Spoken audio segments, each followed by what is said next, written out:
मुंजिया भूत की कहानी उत्तर प्रदेश के ग्रामीण क्षेत्रों में प्रचलित एक डरावनी और रहस्यमयी कथा है, जिसे सुनकर लोग सिहर उठते हैं।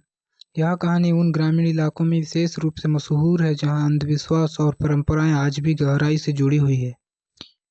यह कहानी शुरू होती है एक छोटे से गांव से, जहां एक युवा महिला रहती थी जिसका नाम था सरोज। सरोज की शादी कुछ साल पहले ही हुई थी और वह अपने पति के साथ गांव के एक कोने में बने पुराने घर में रहती थी। वह घर काफी पुराना था और गांव वाले के बीच उसकी रहस्यमयी कहानियां प्रचलित थी। लोग कहते थे कि उस घर में मुंजिया भूत का वास है।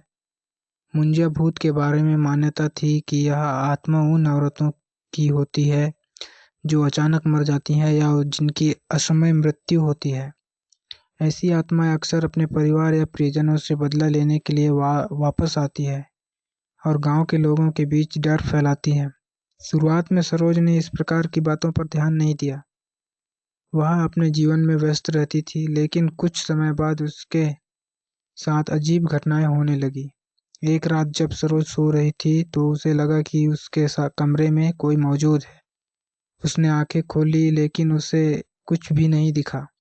कुछ ही क्षणों बाद उसे लगा कि कोई उसके बाल खींच रहा है। उसने तुरंत अपने पति को जगाया, लेकिन उसने इसे सरोज का भ्रम समझकर नजरअंदाज कर दिया। लेकिन इसके बाद भी ऐसी घटनाएं बार बार होती रही। कभी उससे घर के कोने में किसी के चलने की आवाज आती तो कभी कोई उसे घूरता हुआ महसूस होता। गांव के बुजुर्गों ने सरोज को बताया कि यह मुंजिया भूत हो सकता है जो उस पर हावी हो रहा है। गांव में रहने वाली एक बूढ़ी औरत ने सरोज को बताया कि कई साल पहले उस घर में एक युवती रहती थी जिसका नाम भी सरोज ही था। वह भी नई नई शादी करके उस घर में आई थी, लेकिन शादी के कुछ महीनों बाद ही उसकी रहस्यमयी परिस्थितियों से मौत हो गई। लोगों का कहना था कि उसकी हत्या की गई थी, लेकिन कोई सबूत नहीं मिला। उस युवती की आत्मा कभी चैन नहीं पा सकी और उसने मुंजिया भूत का रूप ले लिया।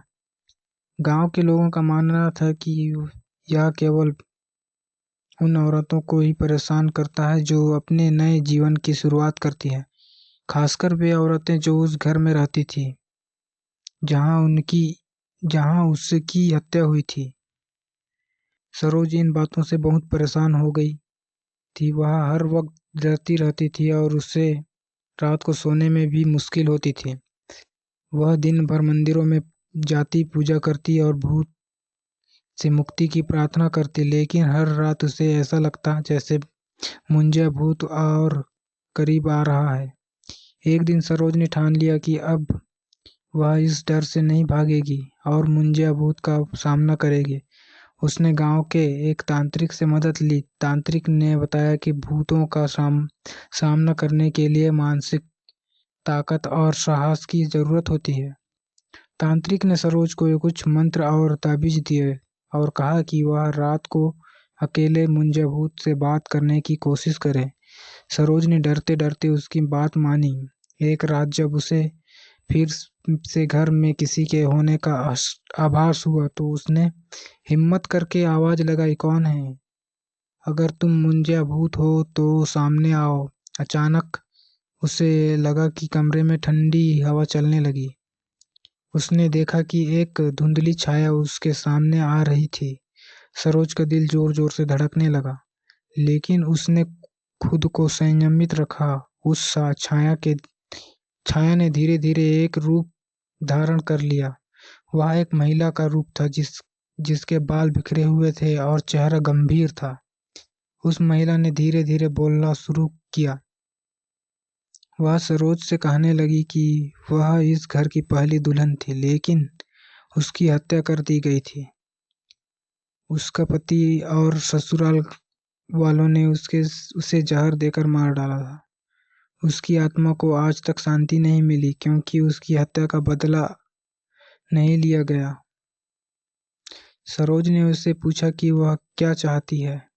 मुंजिया भूत ने कहा कि उसे न्याय चाहिए। वह चाहती थी कि उसकी हत्या करने वालों को सजा मिले ताकि उसकी आत्मा को शांति मिल सके।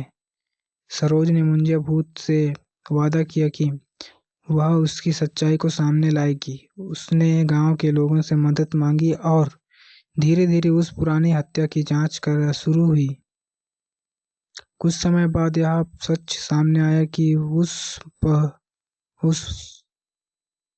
उस पहली दुल्हन की हत्या सच में उसके पति और ससुराल वालों ने की थी। जब यह सच्चाई उजागर हुई और हत्या करने वालों को सजा मिली, तब मुंजिया भूत ने सरोज को आखिरी बार दिखाई दिया और कहा कि अब उसकी आत्मा को शांति मिल गई है। उसके बाद उस घर में कभी कोई रहस्यमय घटना नहीं हुई और सरोज अपने जीवन में आगे बढ़ी।